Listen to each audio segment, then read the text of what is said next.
कमीत कमी वेळेत 10 मिनिटात तयार होणारा नाश्ता आपण बनवतोय, तेही एकदम झटपट. आणि रोज रोज मुलांना टिफिनमध्ये नाश्त्यामध्ये काय द्यायचं हा तर खूप मोठा प्रश्न असतो, हो की नाही? तर तुम्हाला टिफिन बनवण्यासाठी किंवा नाश्ता बनवण्यासाठी उशीर झाला असेल तर असा झटपट होणारा 10 मिनिटात नाश्ता बनवा, तेही घरात असणाऱ्या साहित्यामध्ये. बनवायला एकदम सोपा आहे आणि खायलासुद्धा खूप भन्नाट चवीचा हा नाश्ता लागतो. तर आज आपण बनवतोय वेजीज पॅनकेक. बनवायला खूप सोपी रेसिपी आहे. शेवटपर्यंत व्हिडिओ नक्की पहा. चला बनवूया. स्वागत आहे तुमचं आपल्या चॅनलमध्ये, ज्याचं नाव आहे ॲक्टिव्ह पूजा. आज आपण बनवतोय घरात असणाऱ्या साध्या सोप्या भाज्यांपासून एक झटपट नाश्ता. अगदी 10 मिनिटात हा नाश्ता बनवून तयार होतो.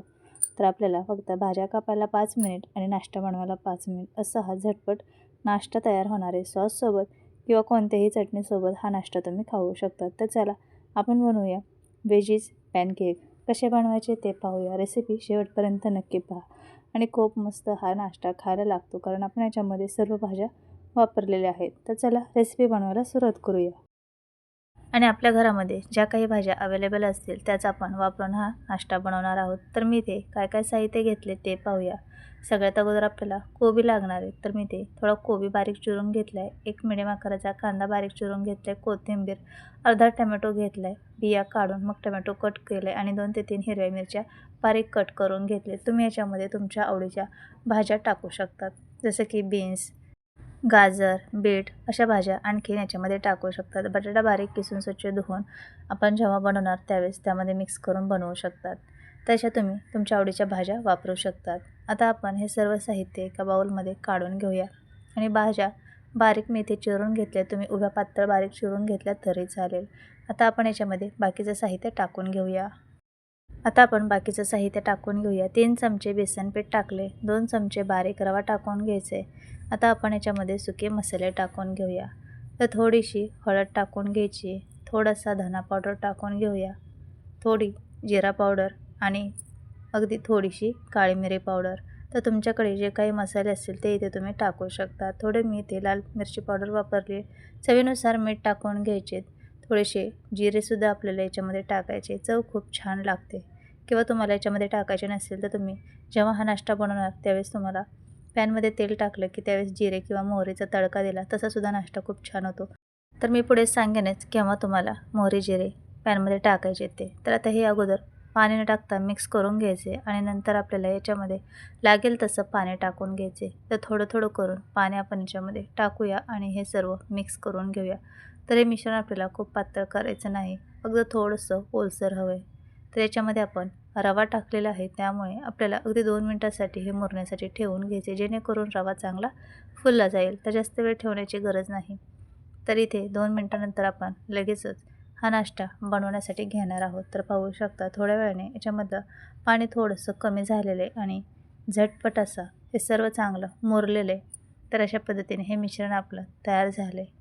तर तुम्हाला आणखीन इथे मी छोटी एक टिप्स सांगेल. तुम्हाला जर हा नाश्ता हलका फुलका जाळीदार बनवायचा असेल तर तुम्ही याच्यामध्ये इनो किंवा सोडासुद्धा टाकू शकतात. पण इथे मी इनो सोडा काहीही न वापरता एकदम साधा सिंपल हा नाश्ता बनवून घेतला आहे. आता पॅन गरम झाला की याच्यामध्ये तेल टाकून घेऊया. थोडंसं तेल लावून घ्यायचे. आता याच्यावरती आपण 2 चमचे मिश्रण टाकून घेऊया आणि चमच्याच्या मदतीने याला पसरवून घ्यायचे. खूप जाडही नको, खूप पातळही नको, जेणेकरून आपण जेव्हा अलटीपलटी करून भाजणार त्यावेळेस व्यवस्थित आतपर्यंत चांगलं खमंग खरपूस असा नाश्ता भाजला जावा. तर चमच्याने असं पसरवून घ्यायचे आणि याला गोल आकार द्यायचे. तर लहान मोठे जसं तुम्हाला आवडतील तसे तुम्ही हे वेजीचे पॅनकेक बनवू शकतात. तर आता इथे मी पसरवून घेतले. तर आपण सर्व साहित्य कच्चंच वापरलेलं आहे. तर याच्यावरती झाकण ठेवूया आणि थोड्या वेळासाठी वाफ काढून घेऊया आणि खालची साईडसुद्धा चांगली भाजली जाईल. तर अगदी थोड्या वेळासाठी आपण याच्यावरती झाकण ठेवलेले आहे. आता लगेचच झाकण काढून आपण ही दुसरी साईड पलटी करून घेऊया. तर वरची साईड सुकेपर्यंत झाकण ठेवायचे. तर वरची साईड व्यवस्थित सुकली आहे. आता याच्यावरती तेल लावून घेऊया आणि नंतर हे पलटी करून घेऊया. तर थोडंसं तेल लावून घेतले आणि साईडनेसुद्धा तेल सोडून घेतले. आता आपण हे काढून पलटी करून घेतले. वाव, किती छान खरपूस रंग आला पहा. तर एकदम मस्त असा हा नाश्ता आपला तयार होणार आहे आणि खूप कमी वेळ लागतो. तर दुसरी साईडसुद्धा छान खरपूस होईपर्यंत मिडियम गॅसवरती भाजून घ्यायची. मोठा गॅस करायचा नाही, मिडियम गॅसवरती भाजलं तर मस्त खरपूस छान हा नाश्ता भाजला जाणार आहे. तर पाहू शकता दुसरी साईडसुद्धा छान खरपूस होईपर्यंत भाजून घेतली आहे. तर बरेच वेळेस लहान मुलं भाजीपाला खात नाहीत, त्यावेळेस तुम्ही अशा पद्धतीचे त्यांना नाश्त्याचे वेगवेगळे पदार्थ बनवून दिले तर ते आवडीने खातील आणि त्यांना समजणार नाही की याच्यामध्ये आपण काय भाज्या वापरले आहेत. तर अलटीपलटी करून हा नाश्ता आपण व्यवस्थित भाजून घेतला आहे. ताटामध्ये काढून घेऊया. तर पाहू शकतात किती खरपूस छान भाजलं गेलं हे. तर आणखीन एक इथे मी तुम्हाला बनवून दाखवते. तर सेम अशाच पद्धतीने आपल्याला पॅनला तेल लावून घ्यायचे आणि नंतर हा नाश्ता आपल्याला पसरवून घ्यायचा आहे.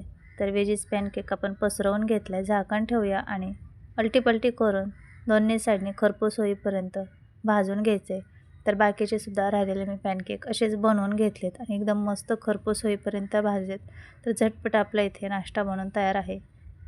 तर हे पहा असं चाळणीवर ठेवायचं, त्यामुळे त्याची वाफ निघून जाते आणि हा नाश्ता ओलसर होत नाही, व्यवस्थित आहे तसा राहतो. तर लहान मुलांना सॉससोबत किंवा तुम्ही शेजवान चटणीसोबत कोणत्याही चटणीसोबत देऊ शकतात किंवा असंच खाल्लं तरीसुद्धा खूप छान हा नाश्ता लागतो. कारण याच्यामध्ये आपण भाज्या टाकलेल्या आहेत, मसाले टाकले, त्यामुळे चवीला तर खूपच छान लागतो आणि दह्यासोबत तर खूपच छान हा नाश्ता लागतो. तर नक्की एकदा बनवून पहा. आहे की नाही एकदम साधी सोपी रेसिपी. तर कशी वाटली तुम्हाला? झटपट होणारी 10 मिनिटात तयार होणारी रेसिपी नक्की कमेंटमध्ये सांगा. थोडी जरी रेसिपी आवडली असेल तर एक लाईक नक्की करा आणि अशा साध्या सोप्या आणि घरगुती साहित्यात तयार होणाऱ्या रेसिपी पाहण्यासाठी चॅनलला सबस्क्राईब करा. सबस्क्राईब करणं हे अगदी फ्री आहे. आपण भेटूया पुढच्या अशा साध्या सोप्या आणि भन्नाट रेसिपीमध्ये. बाय.